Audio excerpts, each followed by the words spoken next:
Hello दोस्तों, कैसे हो आप लोग। और आपका मेरे चैनल में बहुत बहुत स्वागत है। और आज हम 20 एसएसटी के क्वेश्चन करने वाले हैं। और एसएसटी जैसे कि हमें पता है कि हमारा जीके का एक सेक्शन है, तो उसमें आपके कुछ क्वेश्चंस आने वाले हैं। और यहाँ आप लोग बोलोगे मैम इंग्लिश में है, तो इतना ज़्यादा टफ नहीं है। आप इस वीडियो को देखोगे 20 क्वेश्चंस बहुत ईजी है, इजीली अंडरस्टैंड हो जाएंगे इंग्लिश। क्योंकि बहुत लोगों के कमेंट आते हैं मैम हिंदी में कराओ, हिंदी में कराओ। तो जो चीज़ मुझे जिस तरीके से अवेलेबल है, मैं कोशिश कर रही हूँ कि आपको उसका जो भरपूर लाभ होता है वो मिले आपके एग्जाम के लिए। तो इसलिए मैं इसको, क्योंकि इसमें इतना कुछ डिफिकल्ट नहीं है कि आपको कोई कॉम्पिटेटिव एग्जाम नहीं है, सिर्फ एंट्रेंस एग्जाम है। ओके, तो यहाँ पे आपका क्वेश्चन नंबर 81 अगर हम देखें तो यहाँ पे इन्होंने पूछा है कि TISCO was established in the year. जो टिस्को है वो कब बनाया गया था, उसको कब इस्टेब्लिश किया गया था। तो इसका आंसर है हमारा 1907, यानी बी ऑप्शन सही है। यहाँ पर टिस्को की फुल फॉर्म भी आपको पता होनी चाहिए, Tata iron and steel company. तो आप लोग शॉर्ट नोट्स बनाते चलिए, तो इसकी फुल फॉर्म आप लोग लिख सकते हैं, Tata iron and steel company. और प्रॉपर अगर मैं डेट की बात करूं तो 26 अगस्त 1907 को इसकी जो है स्थापना की गई थी। क्वेश्चन नंबर 82 की अगर हम बात करें, which of the following industry use limestone as a raw material. कौन सा उद्योग है जो चूना पत्थर को कच्चे माल के रूप में उपयोग करता है। तो इसका उत्तर हो जाएगा हमारा सीमेंट। क्वेश्चन नंबर 83 यहाँ पे आप लोग देख सकते हो, who was the founder of Bahujan Samaj Party. तो बहुजन समाज पार्टी के जो फाउंडर थे वो थे कांशी राम, जिन्होंने 14 अप्रैल 1984 को doctor B are Ambedkar ji की जयंती पर इस पार्टी की स्थापना की थी। और मायावती जी को इसका अध्यक्ष बनाया गया था। और मायावती जी पहले फॉर्मर टीचर रही हैं स्कूल में। क्वेश्चन नंबर 84 है, a device spinning jenny was invented by. तो एक डिवाइस है, एक मशीन है स्पाइनिंग जेनी, तो ये किसने इन्वेंट की है, किसके द्वारा आविष्कार किया गया था इसका। तो जेम्स हरगिव्स इसका सही आंसर है, यानी ए ऑप्शन करेक्ट है।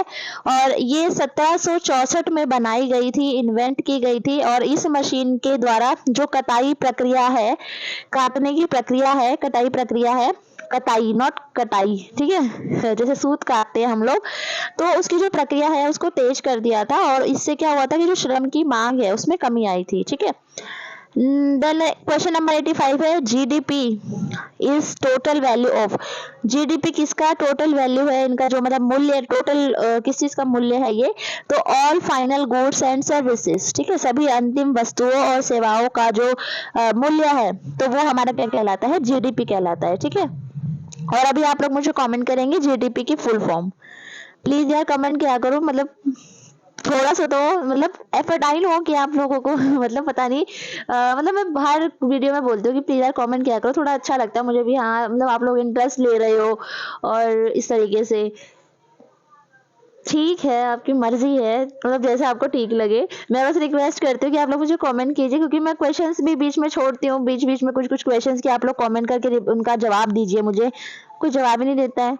चलो कोई नहीं, अगला क्वेश्चन पे चलते हैं। 86 forest act was enacted in the year. जो फॉरेस्ट एक्ट है वो कब आया था। तो क्वेश्चन नंबर यहाँ पे 86 का हमारा आंसर हो जाएगा 1865। क्वेश्चन नंबर 87 की अगर हम बात करें, यहाँ पे the youth league of Nazis was founded in the year. जो नाजीवाद थे, ठीक है, तो नाजी जो पार्टी थी, तो उन्होंने अपनी एक यूथ लीग बनाई थी। तो यूथ लीग को उन्होंने किस साल में, किस ईयर में फाउंड किया था। तो 1922 में। अगर हम डेट की बात करें तो 8 मार्च 1922। और 8 मार्च को हमारा वुमेन्स डे भी मनाया जाता है, जो कि आने वाला है। क्वेश्चन नंबर 88 है, विच party gave the slogan save democracy. कौन सी पार्टी ने लोकतंत्र बचाओ का नारा दिया था। तो ये दिया था भारतीय जनता पार्टी ने 1977 में, जब हमारा ये इमरजेंसी वगैरह का हुआ था, तो इंदिरा गांधी जी के विपक्ष में इसको दिया गया था। क्वेश्चन नंबर 89 है, who founded Ramakrishna mission. Ramakrishna mission हमारा जो मिशन जो चलाया गया था, फाउंड किया गया था, फाउंडेड किया गया था, ये किया गया था स्वामी विवेकानंद जी द्वारा। क्वेश्चन नंबर यहाँ पे 90 है, the dispositional features of glacier is. हिमनद की निक्षेपण की विशेषता क्या है। तो वो है हमारी मरीन, जिसे हम हिंदी में हिमोड़ बोलते हैं, ठीक है। क्वेश्चन नंबर 91 है, Kolkata is located on the river of famous river is Hooghly. Kolkata Hooghly नदी के किनारे बसा हुआ है, ठीक है। 92 है the first cotton mill in India establish in the year. तो उन्होंने फर्स्ट पूछी हुई है, और जो फर्स्ट इस जो मिल हमारी जो कपास की जो पहली मिल स्थापित हुई थी वो हुई थी हमारी 1818 में कलकत्ता में, ठीक है। लेकिन यहाँ पे 1818 का कोई दूर दूर तक ऑप्शन नहीं है, या मिसप्रिंट हुआ होगा ये क्वेश्चन। तो उसके अकॉर्डिंग अगर हम ऑप्शन की तरफ जाए तो हम लोग सेकेंड वाला टिक कर सकते हैं। सेकेंड वाला क्यों? क्योंकि सेकेंड मिल जो स्थापित की गई थी भारत में, कॉटन मिल, वो 1854 में मुंबई में स्थापित की गई थी, और वो स्थापित की गई थी KGN डाबर द्वारा। और इस जो कंपनी का नाम था, इस कंपनी का नाम था बॉम्बे स्प्रिंग एवं वीविंग कंपनी, ठीक है। तो उस हिसाब से हम लोग 1854 पे जा सकते हैं। क्वेश्चन नंबर 93 है हमारा, विच of the following list include subjects of national importance. National के जो इम्पोर्टेंट इश्यूज होते हैं, जो भी निर्णय होते हैं, जो टॉपिक्स होते हैं, वो कौन सी सूची के अंदर होते हैं? तो वो हमारे होते हैं संघ सूची के अंदर, ठीक है। तो सबको पता ही है कौन कौन सी सूचियां होती है ना। तो उसमें जो संघ सूची होती है, संघ सूची के अंदर हमारा जो नेशनल इश्यूज वगैरह हो गए, ठीक है, तो सारा हमारा संघ सूची के अंदर आता है। तो हमारा ऑप्शन बी करेक्ट हो जाएगा। और हमारी जो शिक्षा है वो भी हमारी संघ सूची के अंदर आती है। कब चेंज की गई थी ये आप लोग मुझे कमेंट करके बताना, क्योंकि और पहले वो किस सूची में थी ये भी आप लोग मुझे कमेंट करके बताएंगे। क्वेश्चन नंबर हमारा 94 है, civil right movement in USA started in the year. कब सिविल राइट्स थे जो यूएसए में स्टार्ट किया गया था? ये 1954 में। क्वेश्चन नंबर 95 की बात करें तो which of the following indicators is not used to calculate human development index. इनमें से मतलब कौन सा है जो ये मानव विकास सूचकांक जो हम मापते हैं, कौन सा सूचक है जो उसमें यूज नहीं होता है? तो लाइफ एक्सपेक्टेंसी की मतलब जो इंसान है वो कितना जिएगा, ठीक है, तो वो माना जाता है। और पर कैपिटा इनकम है, एजुकेशन है।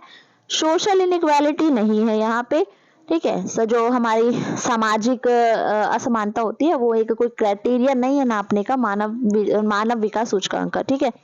क्वेश्चन नंबर 95 का हमारा हो गया डी। क्वेश्चन नंबर 96 का है, the highest peak of eastern Ghat is. जो हमारे पूर्वी घाट है इनमें सबसे ऊंची जो ऊंचाई की जो सबसे ऊंची जो हमारी यहाँ पर वो है, क्या बोलते हैं, चोटी है, तो वो कौन सी है? वो है हमारी महेंद्रगिरी। और ये कहाँ पर है? ये है ओडिशा के गजपति जिले में, और इसकी ऊंचाई है 1501 मीटर। 1501 मीटर ये ऊंची है। और जो अन्नामुड़ी है वो हमारी है पश्चिमी घाट की सबसे ऊंची चोटी, पूर्वी की महेंद्रगिरी और पश्चिमी की अन्नामुड़ी, ठीक है। 97 है, वर्साई की संधि कब डन हुई थी, मतलब कब साइन हुई थी? तो ये हुई थी हमारी 28 जून 1919 को। और जर्मनी और मित्र राष्ट्रों के बीच इस संधि पर हस्ताक्षर किए थे, जिसके द्वारा जो हमारा फर्स्ट वर्ल्ड वॉर था वो औपचारिक रूप से समाप्त हो गया था, ठीक है। क्वेश्चन नंबर 98 है, when was Sarojini Naidu born. Sarojini Naidu born 1979। अगर हम डेट की बात करें तो 13 फरवरी 1989। ओके, क्वेश्चन नंबर 99 है, अ बुक स्त्री पुरुष तुलना पब्लिश्ड बाय। किसने ये जो स्त्री पुरुष तुलना है बुक किसने लिखी थी? तो ये ताराबाई शिंदे ने।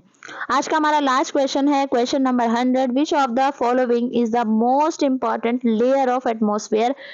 जो हमारा ये है अपना, क्या है अपना, वायुमंडल। तो वायुमंडल में सबसे इंपॉर्टेंट जो लेयर है, सबसे इंपॉर्टेंट जो महत्वपूर्ण परत है वो कौन सी है? तो वो हमारी है ट्रेपोस्फेयर। तो इसको हिंदी में हम लोग शोभ मंडल बोलते हैं। और ये जो हमारे वायुमंडल की जो परतें हैं उनमें जो सबसे नीची परत है वो शोभ मंडल है, और इसकी जो हाइट है वो 13 किलोमीटर है। और इसकी जो मोटाई है, अगर हम इस जो परत की मोटाई की बात करें तो इसकी जो मोटाई है वो 8 से 18 किलोमीटर तक है। और इसकी जो मोटाई है, जो हमारी भूमध्य रेखा है वहां पर मोटी होती है, लेकिन जब ये ध्रुवों पर जाती है तो ये कम हो जाती है, कम होती है, ठीक है। अगर पूछा जाए, अगर ऐसा क्वेश्चन, कम मोटी कहाँ से और पतली, मतलब कम कहाँ से है, न्यूनतम कहाँ से है, तो मोटी ज्यादा रहती है ये भूमध्य रेखा के आसपास, और जब पतली जो हो जाती है तो ये अपनी रहती है अपना ध्रुवों के पास, ठीक है।